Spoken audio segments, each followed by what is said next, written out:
Halo, selamat pagi anak-anak sekalian. Bapak ucapkan shalom buat kita semua. Apa kabar kalian semua? Ya, Bapak percaya kalian semua yang ada di rumah, ya, begitu juga dengan ada di sekolah ini dalam keadaan baik, dan begitu juga dengan guru-guru yang ada di Metode 11 ini.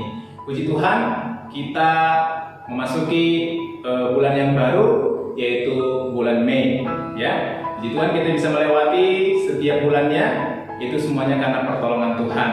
Nah, di bulan ini ya adalah bulan dimana akhir kita mengikuti pembelajaran, karena di bulan 6, bulan depannya lagi, kita sudah ujian. Nah, bagaimana persiapan kalian? Bapak rasa kalian semua sudah mempersiapkannya dengan baik. Nah, pada waktu ini kita memberikan waktu kita untuk datang kepada Tuhan, untuk memuji dan memuliakan nama Tuhan, dan terlebih untuk mendengarkan firman Tuhan. Mari kita siapkan hati dan pemikiran kita untuk datang kepada Tuhan, untuk berdoa dan untuk merindukan firman Tuhan. Ya, kita angkat satu pujian, Allah Roh Kudus penuhi hati kami.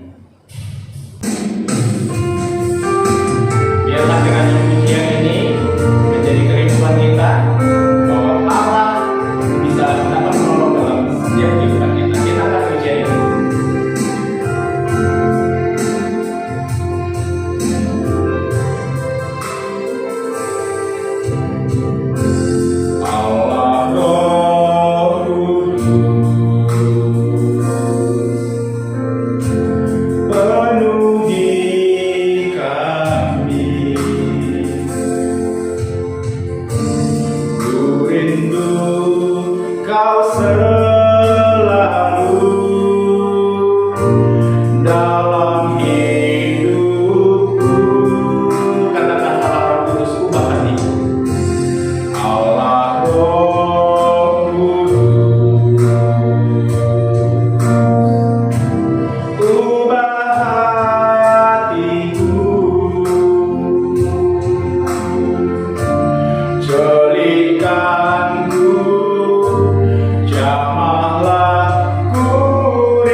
Dalam hidupku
dalam setiap kehidupan kami ya Tuhan.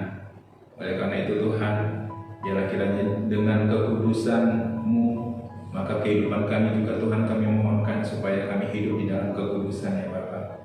Sebab di dalam kekudusanlah kami dapat menyembah Engkau di dalam roh dan kebenaran. Terima kasih Bapa buat berkat-Mu, buat anugerah-Mu, buat kasih-Mu yang begitu besar dalam kehidupan kami. Kami boleh menjalani hari-hari kami dengan baik. Bulan demi bulan sudah kami lewati bersama dengan Engkau ya Tuhan. Dan tak terasa Tuhan kami kembali memasuki bulan yang baru di bulan Mei ini ya Tuhan. Itu semuanya bukan karena kuat dan gagah kami, tetapi itu semuanya karena pertolongan yang daripada Tuhan yang Tuhan berikan kepada kami, sehingga hidup kami Tuhan berada di dalam naungan kasih-Mu ya Tuhan. Kami terhindar dari segala mara dan bahaya. Kami terhindar dari terutama virus corona yang sampai sekarang ini Tuhan belum juga reda ya Tuhan. Kami percaya Tuhan pertolongan Tuhan besar dalam kehidupan kami. Oleh karena itu Tuhan, ajar kami untuk selalu berserah diri kepada-Mu. Ajar kami selalu untuk mengandalkan Tuhan di dalam setiap kehidupan kami. Sehingga apapun yang terjadi pada diri kami Tuhan, kami percaya hal-hal yang terbaik yang Tuhan berikan dalam kehidupan kami pribadi lepas pribadi. Terima kasih Bapa. Dan saat ini Tuhan kami berikan hati kami.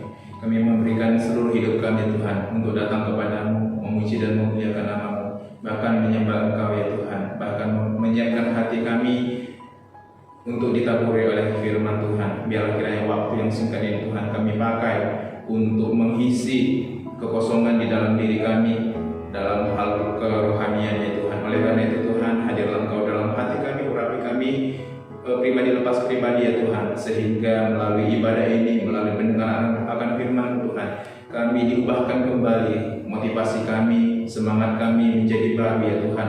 Kiranya kami terus boleh menjalani setiap hari-hari kami, terutama di dalam proses belajar kami ya Tuhan. Biarlah kiranya Tuhan yang memimpin ibadah ini, Engkau yang mengurapi kami ya Tuhan, sehingga nama Tuhan yang dipermuliakan di dalam setiap kehidupan kami. Terima kasih Bapa. Kami mau menyerahkan Tuhan hamba-Mu yang juga akan menyampaikan firman Tuhan kepada kami. Engkau mengurapi dia Tuhan, biarlah kiranya Engkau pakai dia Tuhan untuk menyampaikan firman Tuhan kepada kami dengan bahasa yang sederhana, sehingga firman Tuhan boleh melekat di dalam hati kami dan kami mampu mengingat dan melakukannya di dalam kehidupan kami. Dan biarlah kiranya Tuhan Kau memampukan kami untuk melakukan firman-Mu, sehingga kami menjadi anak-anak Tuhan yang Engkau kasihi. Terima kasih Bapa. Dan kami mau menyerahkan Tuhan kehidupan kami sepanjang minggu ini ke dalam tangan pengasihan-Mu. Kiranya Tuhan yang tetap menyertai kami, melindungi kami, memberkati setiap keluarga kami, sehingga kami Tuhan di dalam perlindungan kasih-Mu saja ya Tuhan. Bahkan proses belajar mengajar selama 1 minggu ke depannya Tuhan, kami mau serahkan ke dalam tangan pengasihan Tuhan. Biarlah kiranya Tuhan yang memberkati supaya kami bisa belajar dengan baik. Berkati guru-guru yang mengajar di metode 11 Tuhan.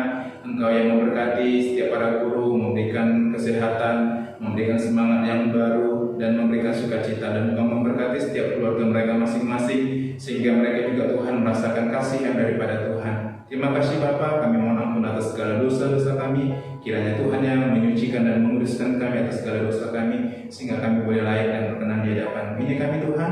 Dalam nama Yesus Kristus kami berdoa dan mengucapkan puji dan syukur. Haleluya. Amin. Kita mau mendengarkan firman Tuhan. Mari kita siapkan hati dan pemikiran kita untuk ditabur oleh kebenaran firman Tuhan. Mari kita angkat pujian dengan judul Siapakah Aku Ini Tuhan. Biarlah melalui pujian ini kita tahu bahwa siapa kita di hadapan Tuhan. Biarlah kiranya melalui pujian ini juga kita menyadari bahwa kita adalah anak-anak Tuhan. Mari kita angkat pujian ini.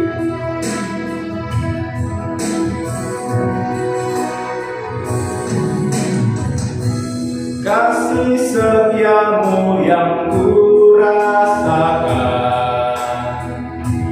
lebih tinggi dari langit biru. Kebaikanmu yang telah Kau nyatakan lebih dalam dari lautan. Berkat-Mu yang telah Ku terima, berkat-Mu yang telah Ku terima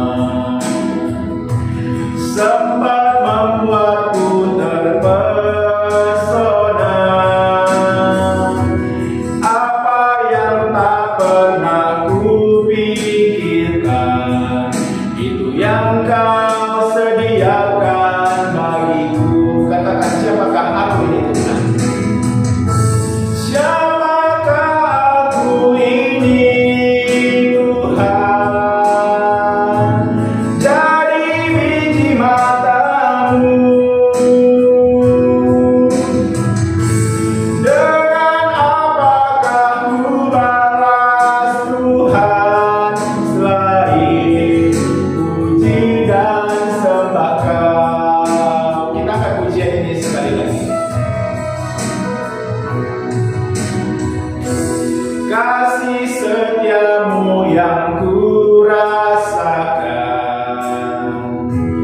lebih tinggi dari langit biru. Kebaikanmu yang telah kau nyatakan lebih dalam dari lautan. Berkat-Mu yang telah ku terima sempat membuatku terpesona. Apa yang tak pernah ku pikirkan, itu yang Kau sediakan bagiku. Katakan, siapakah aku ini Tuhan? Siapakah aku ini Tuhan? Dari biji mata-Mu.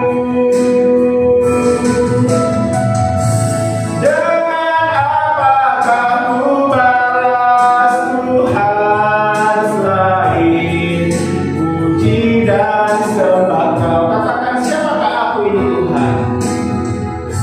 Siapakah aku ini Tuhan? Jadi biji mata-Mu. Dengan apakah ku balas Tuhan selain puji dan sembah Kau? Selain puji dan sembah Kau. Selain puji dan sembah Kau.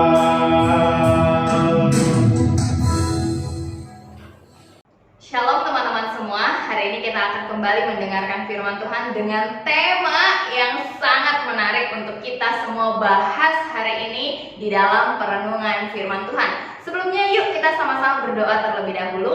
Tuhan, terima kasih hari ini Kau masih mengizinkan kami untuk belajar dari kebenaran firman-Mu. Tuhan, ampuni kami jika selama ini kami selalu menjadi orang-orang yang banyak sekali tidak menyenangkan hati Tuhan. Tuhan, tolong kami supaya dapat berubah menjadi orang-orang yang lebih baik lagi, karena kami adalah orang-orang yang sudah menerima kasih Kristus, sudah diselamatkan oleh Kristus. Terima kasih Tuhan Yesus, dalam nama Tuhan Yesus kami berdoa, kami bersyukur, amin. Nah teman-teman, hari ini temanya adalah gosip dari Amsal 26 ayat 22.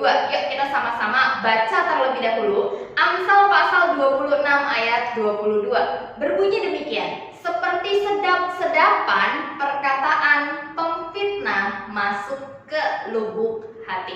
Nah teman-teman, kalau misalnya bicara gosip, saya mau tanya nih sebelumnya ya. Coba pilih, yang manakah kamu hari ini?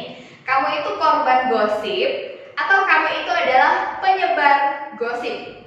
Saya yakin dan percaya banyak orang akan menjawab, saya ini adalah korban gosip. Karena kalau korban itu rasanya nggak ada kesalahannya gitu. Kita fair aja, kita ngerasa baik-baik aja ketika kita merasa saya ini korban gosip. Atau ketika saya ini bilang kepada kalian, saya ini korban gosip, saya tidak merasa ada sesuatu yang salah. Nah, maka dari itu banyak orang, kebanyakan tuh ngakunya dia adalah korban gosip. Banyak orang yang jarang mengakui bahwa dirinya ternyata adalah penyebar gosip. Teman-teman, kalau bicara soal gosip, sebetulnya tidak ada yang namanya korban, ya. Karena, lihat dulu yang satu ini, korban gosip adalah penggosip. Perhatikan ya, korban gosip adalah penggosip. Ini kejadian yang seringkali terjadi bukan dalam hidup kita. Kamu punya teman, kamu digosipin sama temanmu, ya. Kamu merasa kamu adalah korban dari gosip temanmu. Lalu, kamu yang merasa korban ini, kamu cerita ke orang lain bahwa kamu adalah korban dari gosip temanmu ini. Lalu, di dalam ceritamu, kamu tambah-tambahi bumbu untuk menjelek-jelekan temanmu yang menggosipkan kamu di belakang. Kita seringkali menganggap diri kita adalah korban gosip, tapi kita lupa untuk sadar bahwa kita juga punya potensi untuk jadi penggosip, ya. Maka perhatikan baik-baik kalimat contoh Tea di kotak warna hijau. Korban gosip adalah penggosip, penyebar gosip adalah korban gosip. Ketika kamu menyebarkan gosip, ya, bisa jadi karena awalnya kamu merasa diri kamu adalah korban gosip, ya. Jadi perhatikan baik-baik. Di dalam gosip tidak ada yang namanya korban. Semua orang bisa jadi pelaku. Kalau yang namanya betul-betul korban adalah dia sama sekali tidak membalas gosip yang dia tahu tersebar tentang dia. Dia sama sekali tidak menjelek-jelekan orang yang menjelek-jelekan dia. Ini baru betul adalah korban, karena dia sama sekali tidak membalas. Dia tidak menceritakan kejelekan orang yang sudah ngegosipin dia di belakang. Itu namanya korban. Dia tidak sama sekali membalas. Di dalam Amsal 26 ayat 22 tadi kita sudah baca, seperti sedap-sedapan perkataan pemfitnah masuk ke lubuk hati. Nah, mari kita sama-sama melihat, sebetulnya gosip itu apa sih? Gosip itu biasanya obrolan santai, ya. Gak ada orang yang merasa di bawah tekanan sekali ketika dia mau bergosip. Santai aja gitu, ya. Temanmu datang-datang, tau nggak? Santai kan? Masa si ini begini loh? Kayaknya ya, si B itu jadian deh sama si C. Kemarin aku lihat gini. Semuanya santai, ya. Gosip itu obrolan santai. Makanya orang kadang suka blunder ya, karena gosip ini tuh sebenarnya dosa atau enggak sih? Tapi kok kayaknya nyantai aja dilakukan ya. Beda sama kayak dosa-dosa yang lain gitu. Kalau kamu mau mencuri, kamu ada deg-degan ya, kamu ada keringat dingin gitu ya. Di awal-awal kamu mau mencuri itu ada yang kayak gitu. Tapi kalau gosip itu rasanya enggak seperti itu. Enggak ada rasa deg-degan, enggak ada rasa tertekan, enggak ada rasa khawatir gitu ya. Obrolan santai. Nah, ini gosip ya. Obrolan santai tentang orang lain ya. Gak mungkin orang datang-datang, gue punya gosip. Lalu temanmu nanya, tentang apa? Tentang diri gue sendiri. Gak mungkin ada yang kayak gitu ya. Itu namanya kamu ya bicara tentang dirimu, bukan ngegosip ya. Ngegosip itu biasanya tentang orang lain ya. Tetapi perhatikan, kita bisa bicara tentang orang lain, tetapi kalau masuk ke dalam gosip, biasanya apa yang kita bicarakan tentang orang lain itu banyak penambahan atau banyak pengurangan ya. Misalnya ada orang yang baik sama kamu gitu ya. Kamu udah sahabatan nih sama dia, baik banget, banyak sekali kebaikan yang dia lakukan. Tetapi ketika kamu ngegosipin dia, apakah kebaikannya yang kamu gosipin? Saya mau tanya nih, ada nggak orang yang ngegosipin kebaikan orang lain? Nggak ada. Orang biasanya ngegosipin itu kejelekan orang lain. Dan biasanya kebaikannya itu dikurang-kurangin, kejelekannya itu ditambah-tambahin. Biar apa? Biar semakin menarik ya, biar semakin panas ya, biar pendengarnya semakin antusias gitu ya. Biasa gitu ya.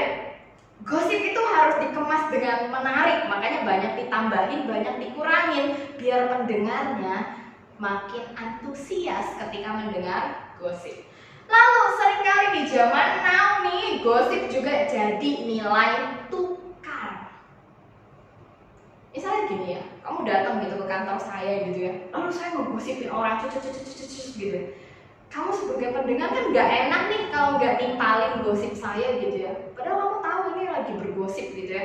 Kamu sebagai pendengar, aduh, saya kalau nggak nimpalin, saya kalau nggak ngomongin orang itu juga, nanti nggak enak, contohnya kecewa sama saya. Ya udahlah, saya ikutan juga ngomongin, nilai tukar gitu ya. Nah terus juga sering kali di dalam perkumpulan cewek-cewek gitu ya, gosip ini jadi nilai tukar gitu ya. Gue punya rahasia loh. Lalu temennya bilang, rahasia apa?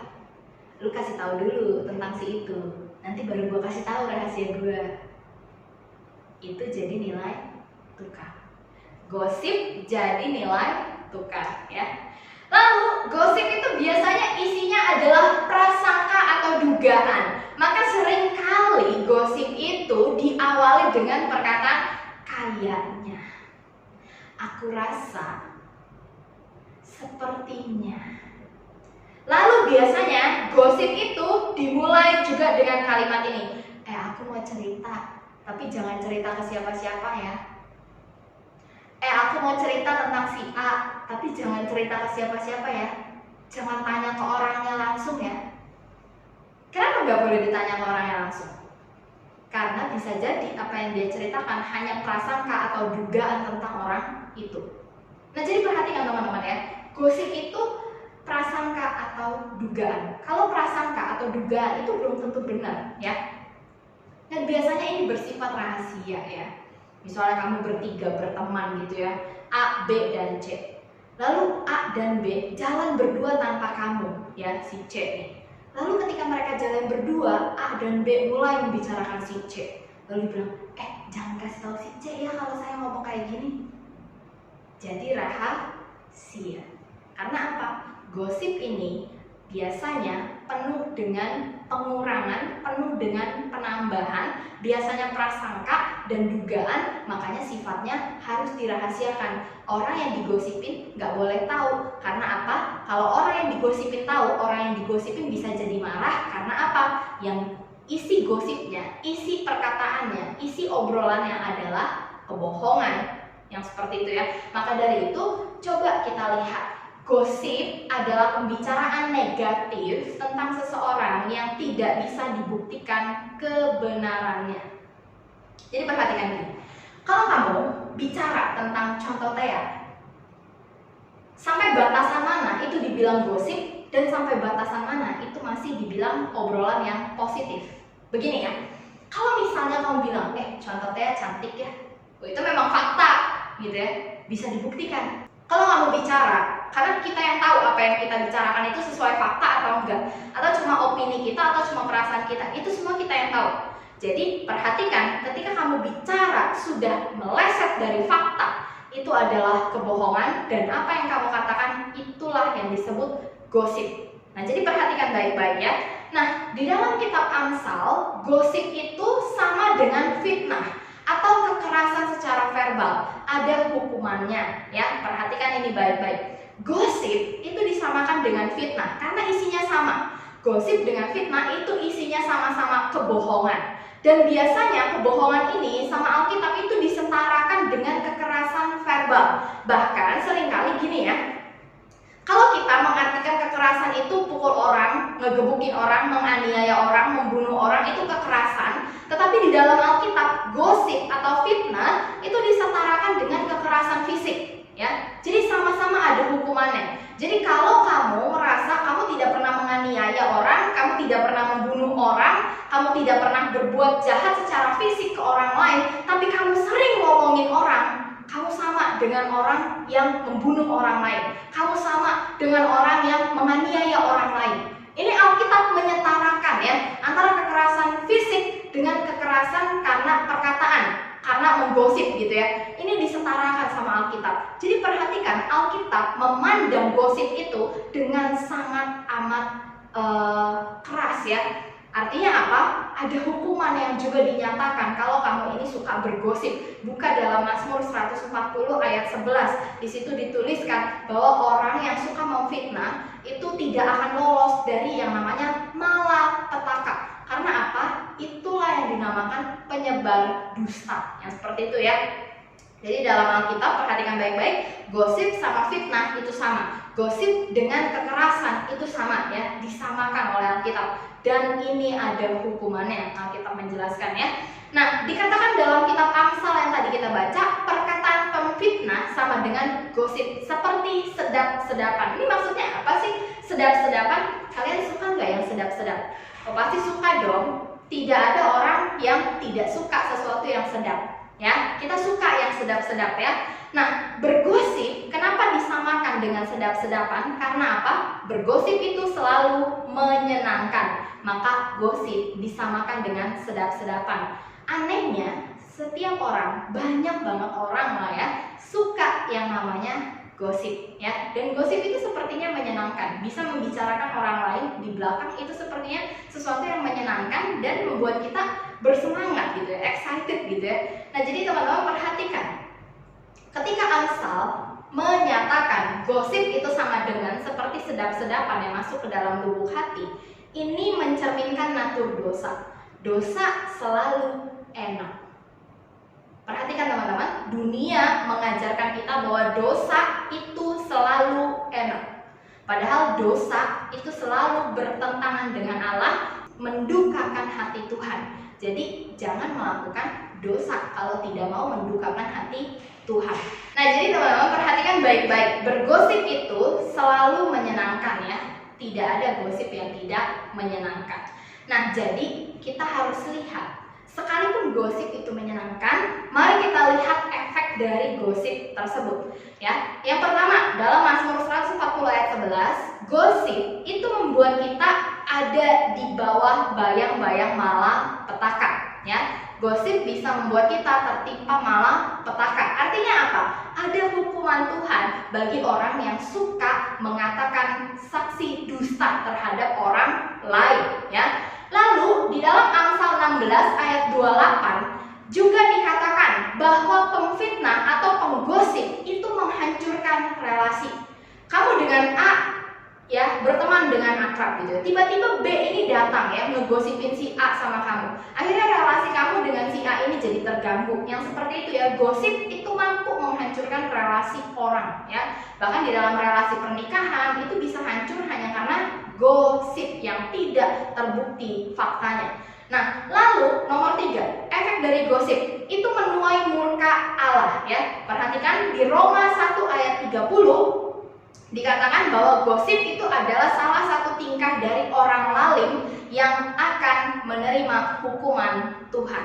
Nah, jadi perhatikan teman-teman ya, kita tadi udah tahu batasannya sampai mana perkataan saya ini disebut gosip dan sampai mana perkataan saya ini masih baik gitu ya, masih positif gitu ya. Kalau sudah gosip biasanya itu udah ada penambahan, udah ada pengurangan yang tidak terbukti faktanya itu adalah gosip. Nah, sekarang bagaimana cara melatih diri supaya terbiasa tidak bergosip? Yang pertama, penuhi hatimu dengan firman Tuhan. Jangan penuhi hatimu dengan rasa iri kepada orang lain. Karena orang yang bergosip tentang orang lain biasanya itu dia iri sama orang lain. Dia nggak bisa nyaingin orang itu, lalu dia pakai cara menggosipin orang itu, menjatuhkan orang itu dari belakang. Ya, jadi penuhi hatimu dengan firman Tuhan supaya yang keluar dari mulutmu itu adalah kebenaran firman Tuhan. Orang yang mencintai firman Tuhan biasanya dia akan berusaha untuk mengendalikan mulutnya ya. Lalu miliki rasa lebih takut sama Tuhan ya. Ketika kamu bergosip, ingat tadi ya efek dari gosip. Ada malapetaka, ada hukuman Tuhan. Takutlah sama Tuhan ketika kamu mau bergosip, ketika kamu mau menyebarkan saksi dusta, ketika kamu mau berkata bohong tentang sesamamu, ketika kamu mau memfitnah sesamamu, ingat, takutlah sama Tuhan ya. Jangan hanya mau memuaskan hasrat sesaat lalu kamu ditimpa malapetaka. Yang seperti itu ya.